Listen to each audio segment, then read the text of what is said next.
Hey there, everybody. Gremlin here with the old Gremlin Gamer, or I guess it's just the Gremlin Gamer now. And I wanted to do a part two on my beginner's guide to Destiny 2. This time I wanted to focus a little more on the actual destinations and a few other things because I just kind of glossed over that for the most part. Went over icons on the map, but there's a whole other different, aspect when you're actually on the ground looking at it. Also, I just want to give a better explanation of what the vendors are providing to you.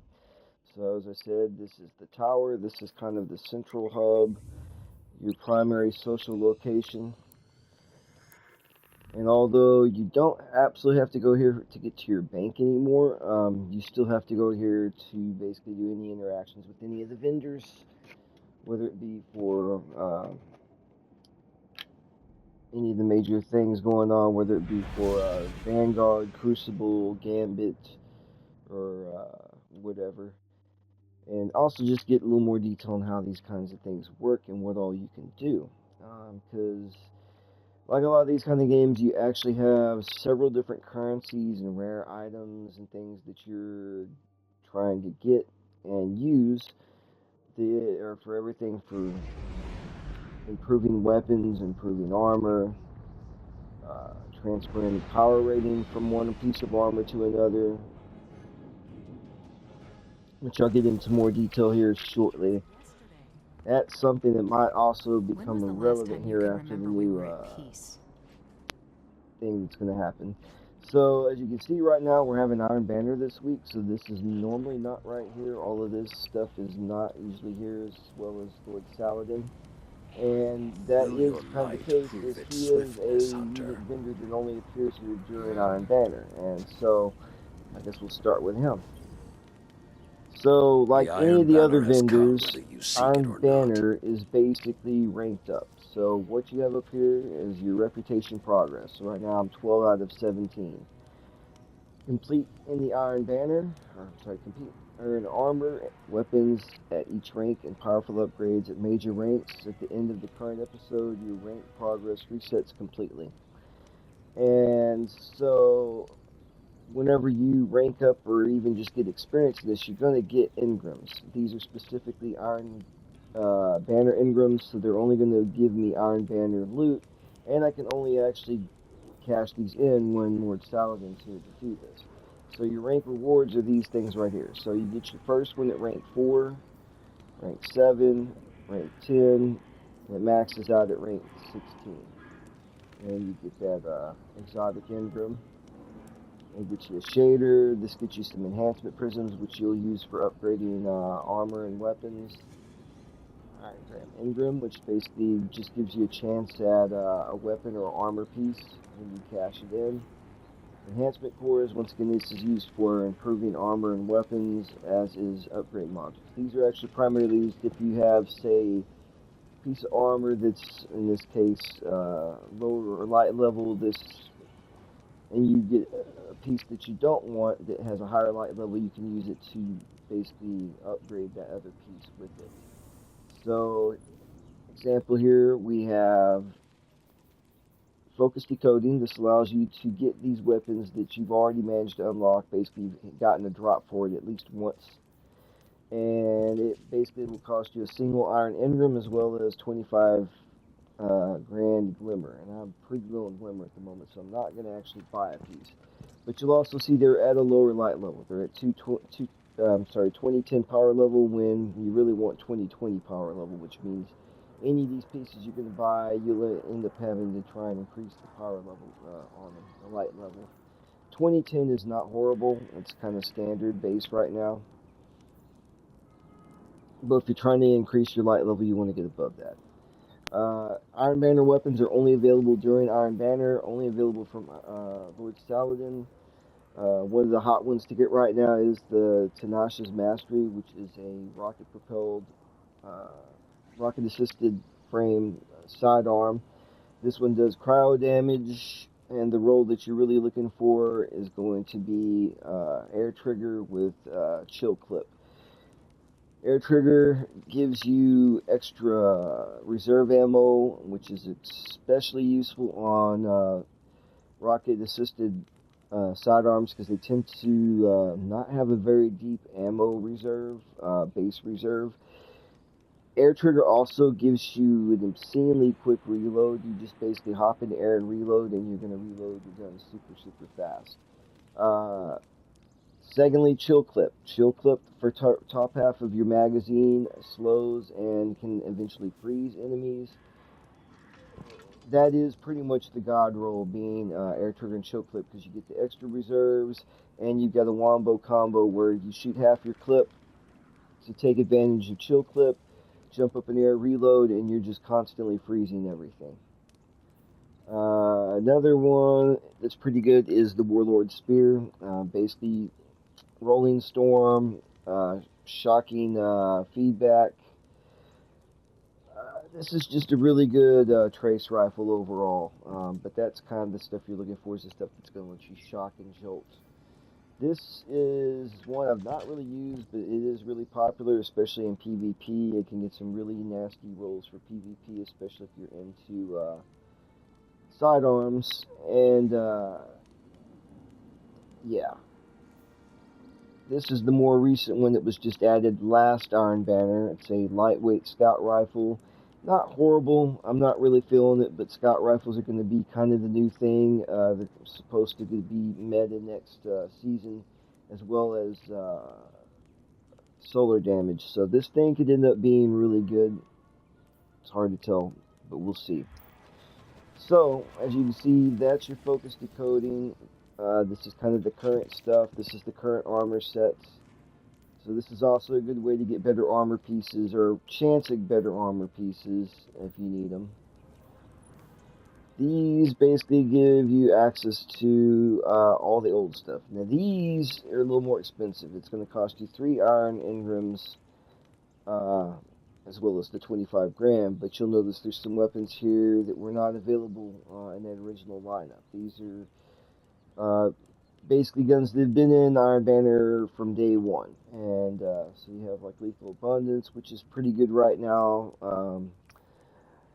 Guiding Sight's okay.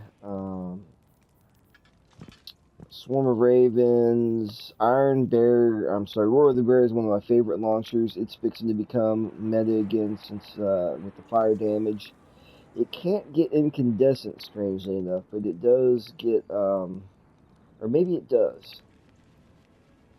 Anyways, another good one was the Wizened Rebuke, but that's basically what these things are, as well as older armor sets.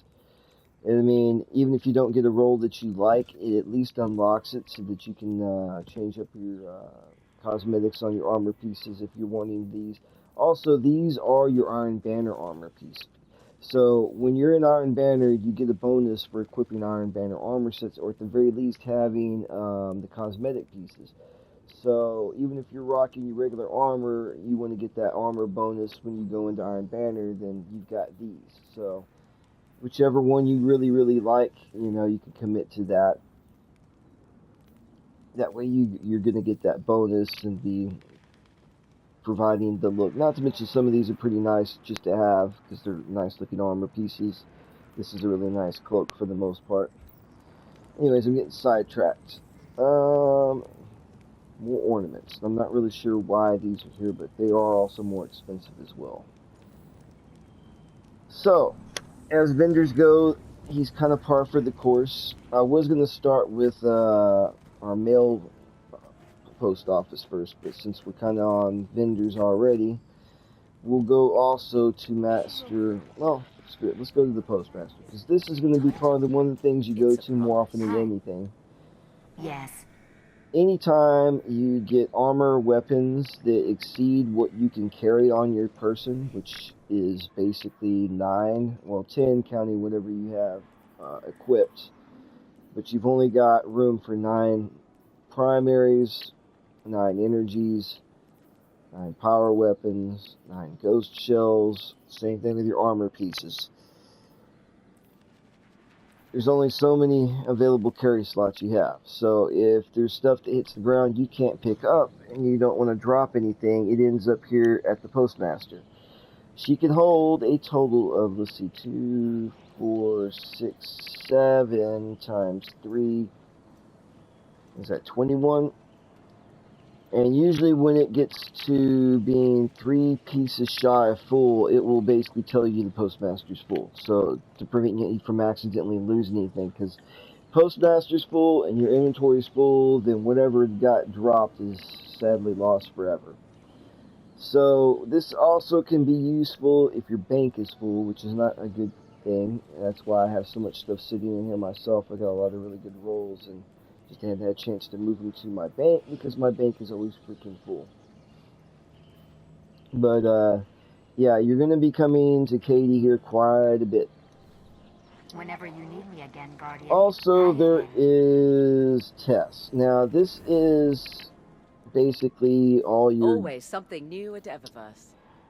This is all your stuff that they're trying... Basically, it's aesthetics. It's things you can buy to change your appearance and various Our other inventory things. is stocked, so Some of no the rush. stuff is going to be technically free because you're going to buy it with Bright Dust. And you can get Bright Dust by basically completing quests and so on and so forth. Sometimes they'll even give it out for free once a week on the Tuesday reset. Typically, everything I buy with Bright Dust. I don't spend real money. Real money is silver. And basically, the equivalent would be, for instance, this shader pack is 800 silver, basically $8. Take as long as you like. I can wait. Basically, 100 silver is the equivalent of $1. But, like I said, when you've got plenty of Bright Dust, you can kind of get some cool stuff without actually having to spend any money. And they'll usually have your featured stuff as soon as you go in here. You usually have a couple of shaders available, a transmat effect. This is basically what No hurry, Guardian. you'll see whenever your dropship drops you or if somebody revives you. An exotic shell decorate. It's easy math, Guardian. You got the silver. You Eververse get has the gold. emotes.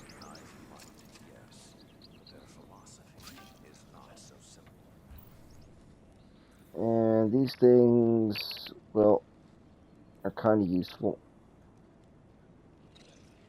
But they do cost you Bright Dust. Then, if you look over here, you have another mode, which is basically exclusively stuff available with Bright Dust. So we have some more shaders. Also have your projection, which is just a little weird thing Our that floats inventory above is your stocked, so no rush. shell when you have him out. We have usually a skin for a weapon. So this changes the look of the Monte Carlo, and I ain't gonna lie, I kind of want this one. It's pretty cool looking. And usually you have an exotic vehicle. So in this case, we have the kind of Anything you want? 80s arcade style Sparrow. It's just too over the top. I kind of like it, but I kind of don't. Especially for 2500 Glimmer. And we have us an exotic ship. Once again, these are purely just for, you know, when you're seeing your ship between missions. You don't actually get to fly this thing. This is where you would change how you transmat effect. And you can even change the colors on the ship as well. So some customization there. And we'll get us another emote. Some of them are just kind of lame. So, then probably the next guy you're going to be seeing, probably the second most, is Master Rahul. Let's see what we've got for each other.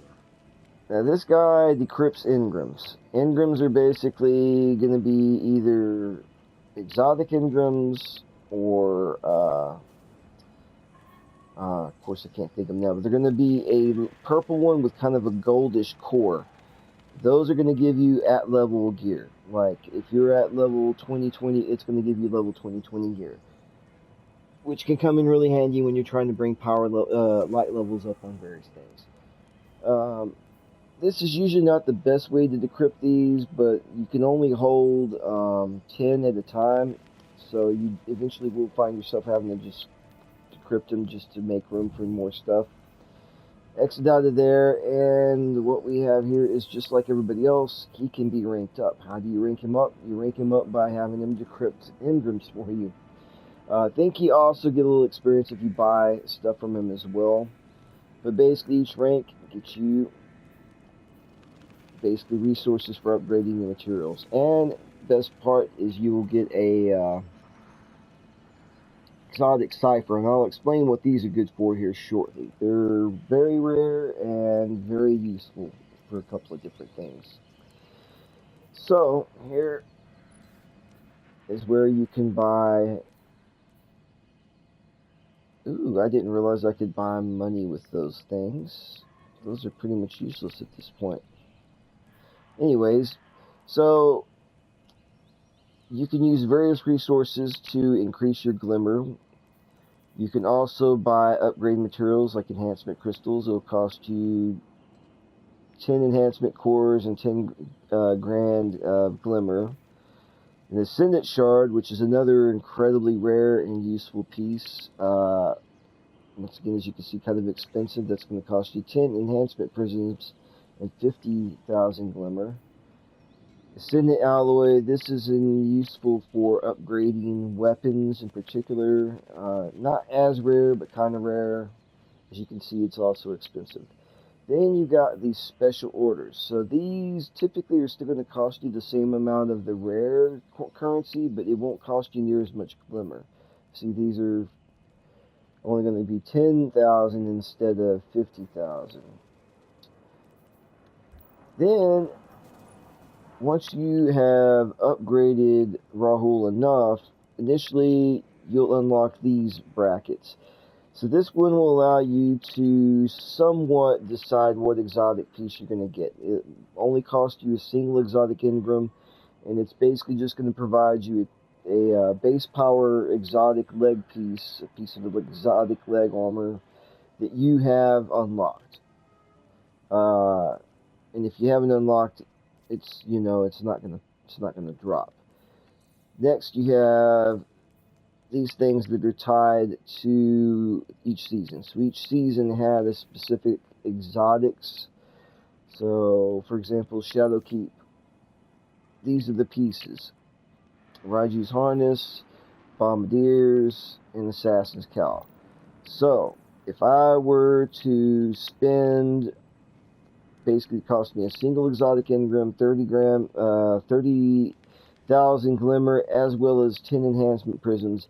One of those three pieces is going to is what I'm going to get. It's random as to which one I'll get. These are a little more specific. So this is Red War exotics. This is all leg pieces, arm gear, chest gear, headgear. These are specifically only going to drop what. It can be any of those pieces. Then we have this. So usually this is where you go if it's a piece that you haven't unlocked, you haven't had a drop or anything like that. But if you're just trying to acquire a piece again, come here. It's going to cost you an exotic cipher as well as an exotic engram. Actually, no, this is where you would go if you're going to get one for the first time. Although you can buy them this way too. If you go here, though, it's a single engram and it's only money and 2 Ascendant Shards. I honestly don't really understand the difference other than here it only lets you purchase ones that you've already unlocked, where this is where you would actually unlock a piece if you haven't had it actually drop for you yet. And as you can see, this is every exotic armor piece for this character class. All the chest pieces, arm pieces. This is kind of a cool place to come and look to see what you can possibly find and try to unlock when you can, as far as the build you have, because all of these exotics, some of them are neutral, some of them work with specific subclasses, and they all do something really clever or interesting for the most part. But I'll get into that some other time, because that's a whole other video alone covering the various exotic armor pieces and weapon pieces. But he's only going to provide you with exotic armor pieces. I'll show you where you can get exotic weapons next. But that's where, once again, these pieces here, these exotic ciphers come into play. He also does sell some generic ships and the generic skimmers. Sparrows. And over here we have your access to your bank, which you, as I mentioned before, you can actually access from your ship while you're in orbit, but traditionally this was where you had to go to get into your bank. And as you can see, mine's almost maxed out, which is crazy. And then there is this, the Exotic Archive. Now this one, once again, this is where you can get exotic weapons. And it's broken up by the different expansions. And most of them you can acquire simply with money and an exotic cipher. So in this case, like these were the Lightfall weapons. It's going to be a single exotic cipher and 100,000 glimmer. And let's see, I think this is going to be more or less the same. Yeah. Now there's some that are blocked behind other things, which kind of pisses me off because, like, I think, where is it? Yeah. Like this one here, you need Spoils of Conquest also, as well as an exotic cipher and the money, and I don't really know how to get that, to be honest. But otherwise, as long as you have an exotic cipher and the money, you can get that exotic weapon. And you'll be able to get exotic weapons other ways as well, as far as they'll just drop sometimes. There's missions. There's a lot of different exotic mission quests you can take on that will reward with various exotic weapons and armor pieces throughout the game. But this is typically where you go if you're looking for something specific. And Xur usually sells some as well, and I'll show you Xur here in a moment. So, your other two big primary vendors are going to be Zavala over here with the Vanguard. So you can do Vanguard missions, story type stuff. And once again, you got a rank, your rank rewards, focus decoding. Now this is where it gets a little tricky. So these are basically weapons that are going to drop from the Nightfall. These are all actually really good weapons for the most part in their own right. And you can only actually do this once you've unlocked them. Like basically you've had them drop for you in playing through the various Nightfall missions. And there's usually a weekly rotation for specific ones. Although here lately, the new gun, Cruel Mercy, has been dropping with everything. So you're going to get like a regular drop as well as the Cruel Mercy. The hotness right now, though, that everybody's really trying to get their hands on, though, is a Lotus Eater. Void rocket-propelled sidearm that can roll with the stabilizing rounds, repulsor brace, and a bunch of other stuff. But typically, if it comes with the stabilizing rounds, it's pretty much a keeper. There's obviously better things that can roll with that, but for the most part, if you got one with the stabilizing rounds, until you can get something better, that's the one to have. The key one, obviously, is usually stabilizing with the brace. Because basically it gives you the ability to create void damage, and the void damage gives you an overshield. So they work really well together. These are older weapons, and as you can see, it costs you 3 engrams and some money. And these cost 5 engrams and some money. And you also have some armor pieces you can get your hands on. And we have Legacy Gear, same thing. This is basically older stuff that's just kind of doesn't really drop anymore. But if it's something you want or need, it's there. Same thing with armor pieces. And then there's this. This is tied to Onslaught, which is a game mode I will show y'all in a bit. These are all really top tier weapons as well. And basically what this allows you to do is choose which one you primarily want to drop. So it's still not a guarantee that you get this drop every time after completing Onslaught, but it increases the chances of that drop being that specific gun. So right now I have it tuned to the Elsie's rifle. Really good pulse rifle that can come with destabilizing rounds and a bunch of other nasty stuff. Blast Furnace is another good one. This is a high impact pulse rifle. It can come with the Shockwave and Rampage exploding ammo.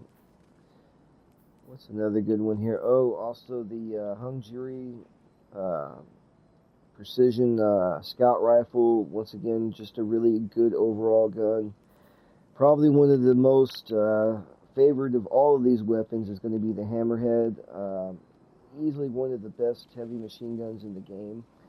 Once again, this thing can roll with destabilizing rounds and a bunch of other really nasty perks, so you can probably find several rolls that you are really going to enjoy. It's just a really solid gun. It's good in PvE, PvP. You just really can't go wrong with it. And if we go over here, and once again, you earn rank through him by basically doing Nightfalls and story missions. Then we have Lord Shaxx. Lord Shaxx runs the Crucible, beckons, Guardian. and you're going to earn experience with him by basically whether you're playing regular Crucible or Iron Banner, or even, I think, doing, I could be wrong, but I was going to say, I think, even doing, oh, what the hell is it called?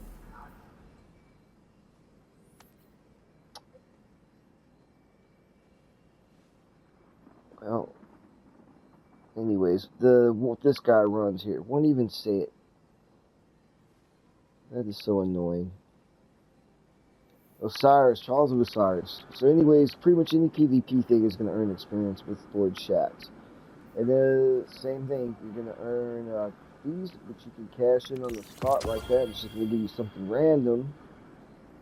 Or you can go to Focus Decoding, and once you've unlocked one of these things, usually just by playing, you can come in here and purchase one for that specific one. In this case, the Joxer's Longsword is a must-have. It's a heavy burst pulse rifle, can get to stabilizing rounds, a lot of other nasty stuff. This is typically supposed to be a PvP weapon. That's kind of the theme. Most of the weapons Zavala is going to provide you with are usually better for PvE, where most of the stuff that Shaxx is providing is going to be more geared towards PvP. Not 100%, but there's usually always a little bit overlap and crossover. I guess at the end of the day, a weapon is a weapon is a weapon. But yeah, that's a good one to try and nail. You get the legacy stuff here as well. These you got to do really good in competitive. So that's basically tiered, where you're basically playing for rank. And these are really good weapons. If you're really into PvP, these are probably worth trying to get. I'm obviously not a big PvP player. I haven't had a chance to even get these available, and there's some legacy weapons you can experiment with as well. Alright. Moving on. Let nothing hold you back.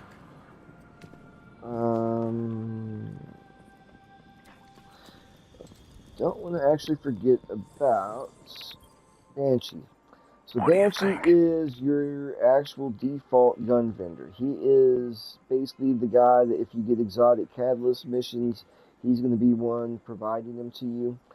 You gain rank by either getting missions from him and completing them, but also anytime you upgrade or dismantle a weapon, you get rank experience. And once again, you can either just cash these in like that. You know, the Focus Decoding to get specific weapons. Usually, these are just kind of general, basic stuff, kind of geared towards new players. So if you're looking for good weapons that are above average or better than what you currently have, he's usually a good source for that. He's also, once again, as you rank up, you'll get access to these resources. But he's also, you can basically get these upgrade modules. And he also has a changing weekly lineup of weapons. These are worth checking every week because sometimes you'll get some god rolls on these weapons. And even though these typically can't be upgraded, actually these kind of can. They can be enhanced. Especially for a new player, these are usually one of the better ones to check weekly because you might find something really nasty in there. So yeah, don't sleep on Banshee. He can provide you with some good weapons from time to time. This thing here just usually gives you weird stuff if you had something, I guess if you bought like an expansion or something and didn't download it yet.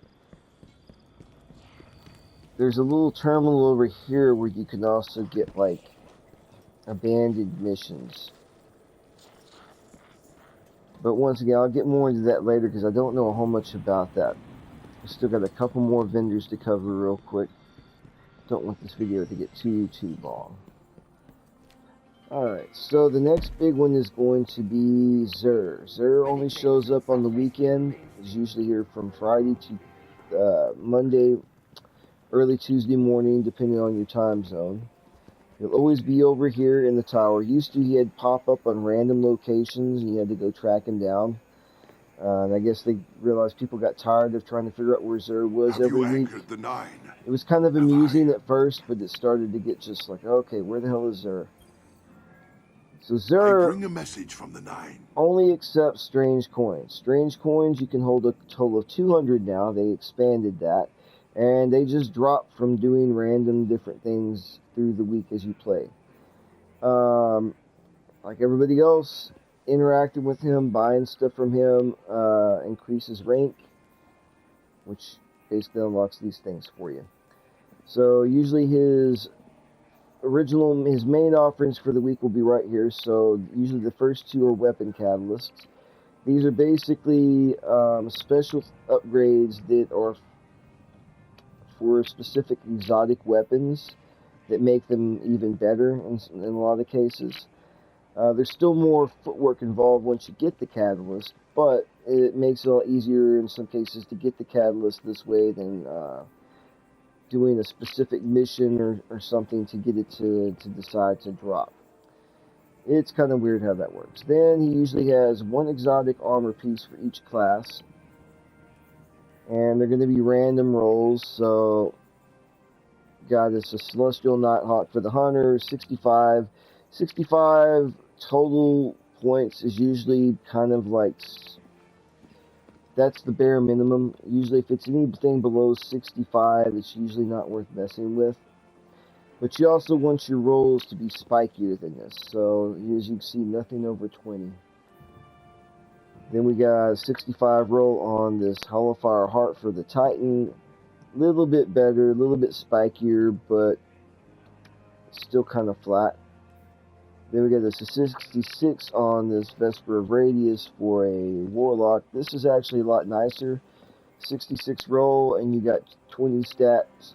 You got 2 high spikes on Recovery and Discipline, which is actually pretty good. And then the exotic.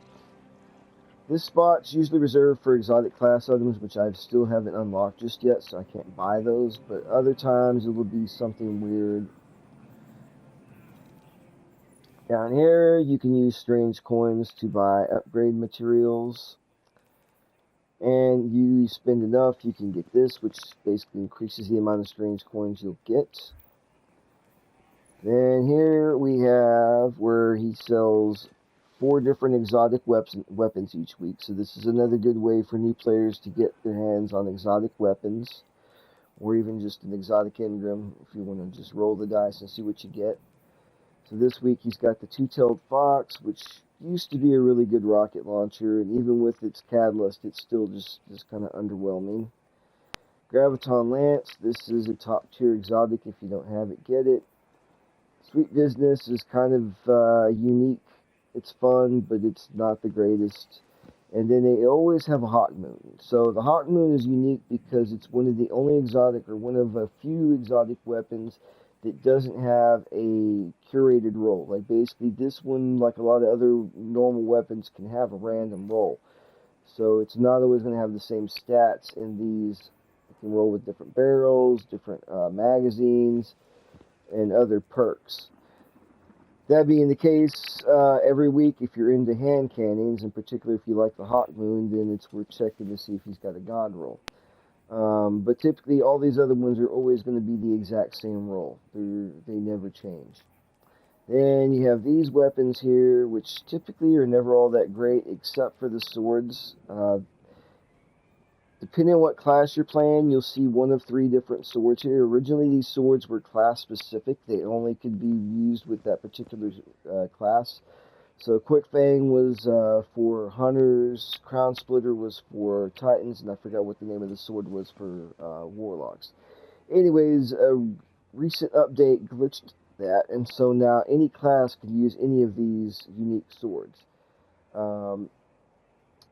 And they have specific unique traits. In the case of this one, Assassin's Blade is a unique trait on the Quick Fang, where sword final blows boost movement speed, so allowing you to move really fast, especially as long as you're getting kills.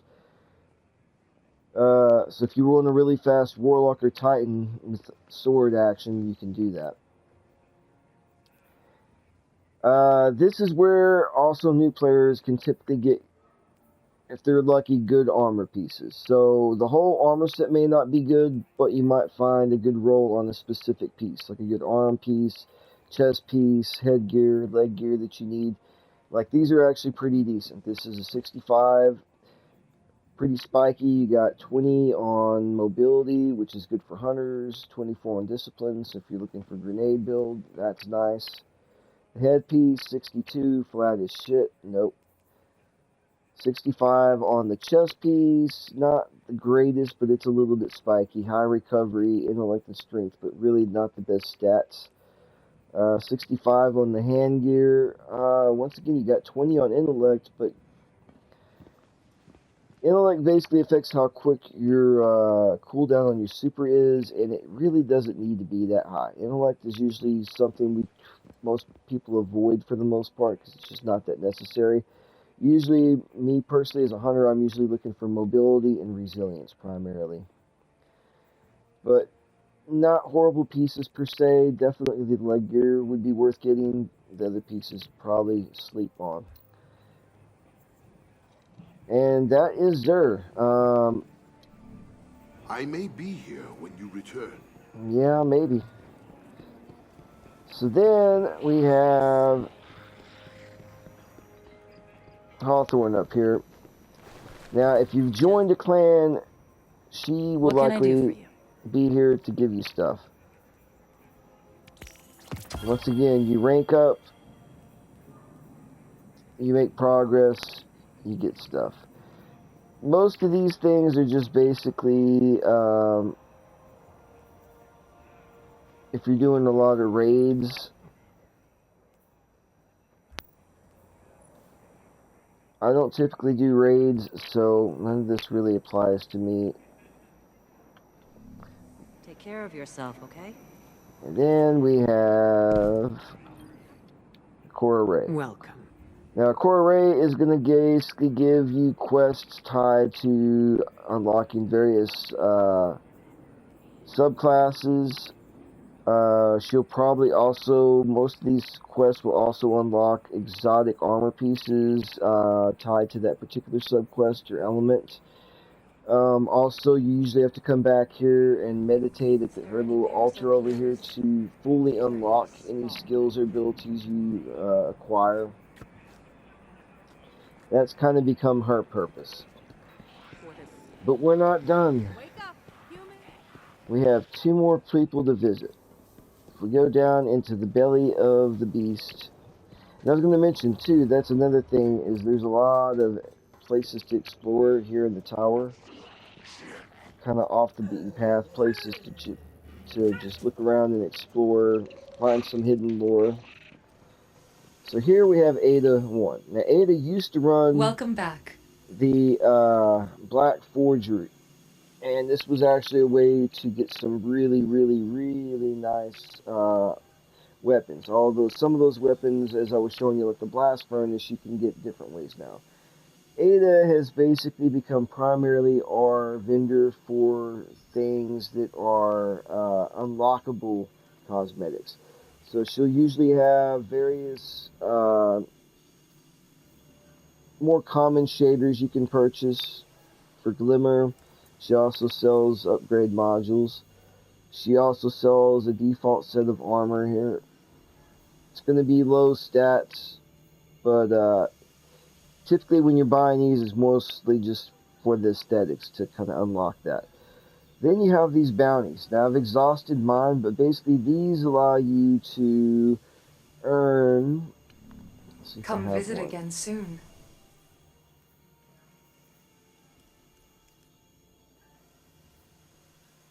These things. There's Synth Core, there's two other ones I think depending on what class you're playing. But basically you can cash these in. I once believed the Forges could be our future, but I was wrong. But anyways, they were just a step on the path. And now we walk on. You use those to unlock stuff in here. So like let's say I want to unlock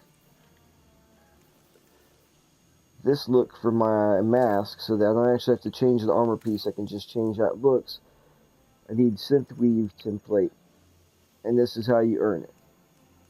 And that's how you unlock different appearances. So these are all unlocked, but these I have not unlocked yet. There's a bunch of them. And most of them are kind of generic and ugly because they want you to spend money on the fancy, pretty aesthetics. Then we go to our last vendor of weapons and armor. And that's going to be the Drifter. How you living, sister? Drifter runs Gambit, and once again, you play Gambit, you rank up Gambit, you rank this up. You can cash out random engrams to just get whatever. Or if you want to basically try to get a specific roll for a specific piece, it'll cost you, once again, just one engram and no money. But you won't be randomly just getting something. You'll know for a fact you're getting a Back Fang or Bygones or whatever. That said, Gambit weapons are usually pretty freaking good. There's, for one thing, the Back Fang is not the greatest glaive in the game right now, but it's not a bad one.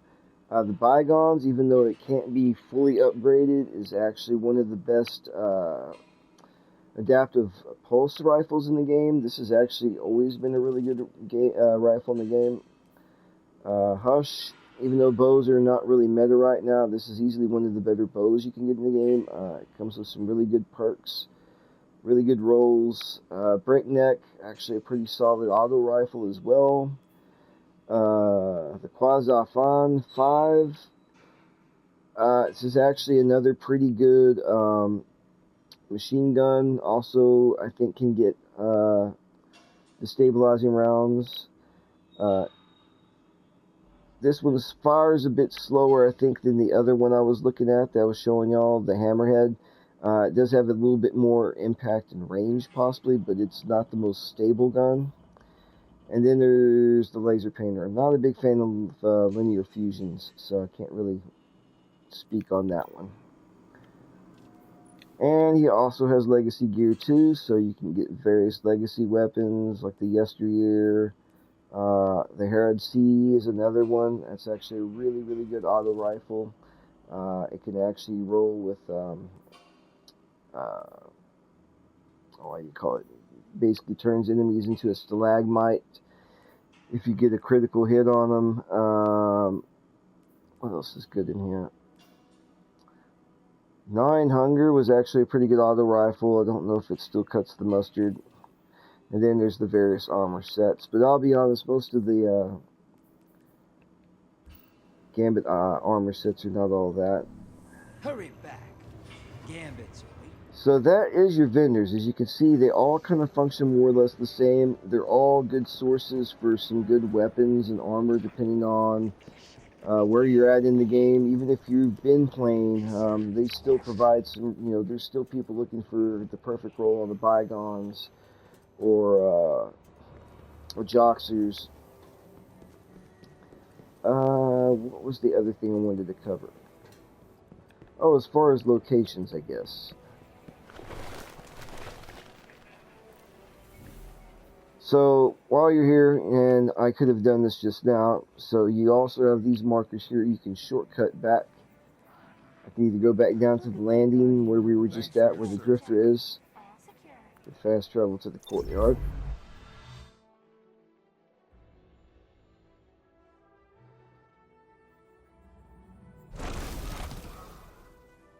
That could make getting around a little bit easier. But typically, anytime we got a seasonal event or something like that, usually it'll be set up right here where Saladin's set up. And then if you go back down here, this will take you to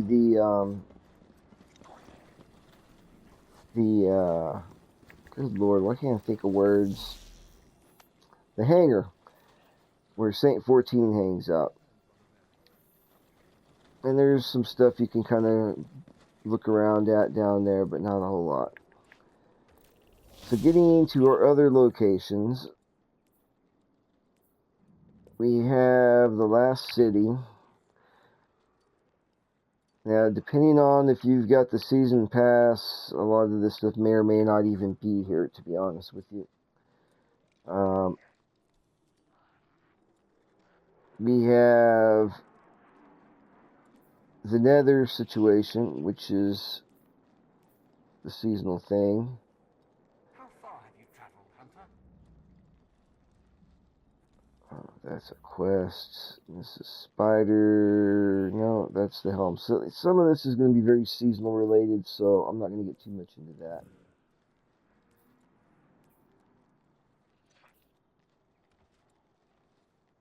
But, let me see, what would be a good place to show? Oh, you know what? It wasn't so much locations. I kind of wanted to go over, I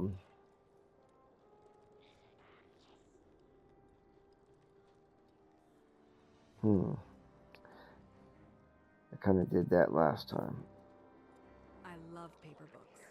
There's a place in Fuon that makes them for a fortune. Oh, well. You ever seen one of these before? I guess the only other thing I could mention would be,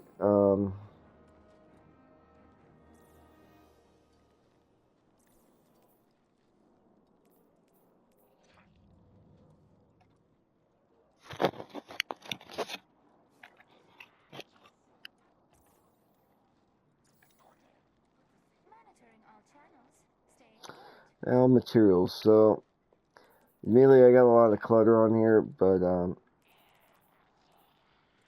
typically I think you can only hold 5 exotic ciphers. I think there's a limit on these as well. You can only hold 100. You can hold only 50. You can only hold 200 strange coins.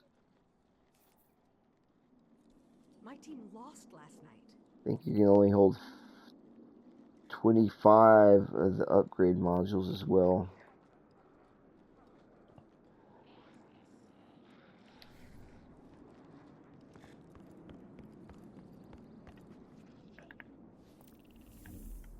But yeah, I guess that would be kind of it for that.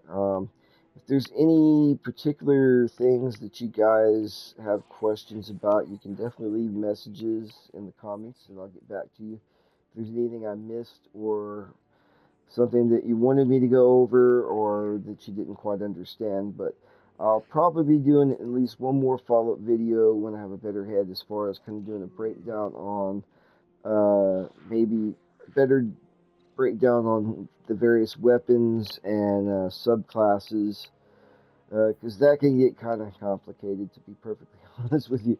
There's so much different stuff going on, interactions, also just the fact that I don't know what all you have access to if you're playing just the default free version of the game.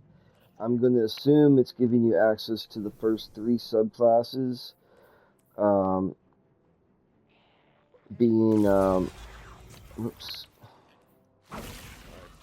that being Solar, Arc, and Void, because basically Strand and Stasis were add-ons as well as Prismatic.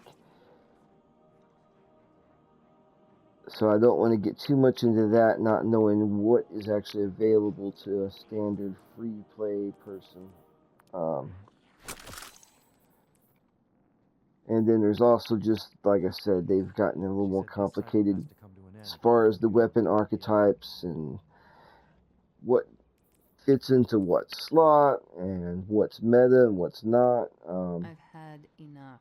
As far as trying to figure out what weapons are worth holding on to, what weapons are not, what perks are worth holding on to, what perks are not. It can get kind of tricky. But anyways, I do appreciate you guys watching, and I think that's going to be it for the day. Y'all have a good rest of your day. See you next time.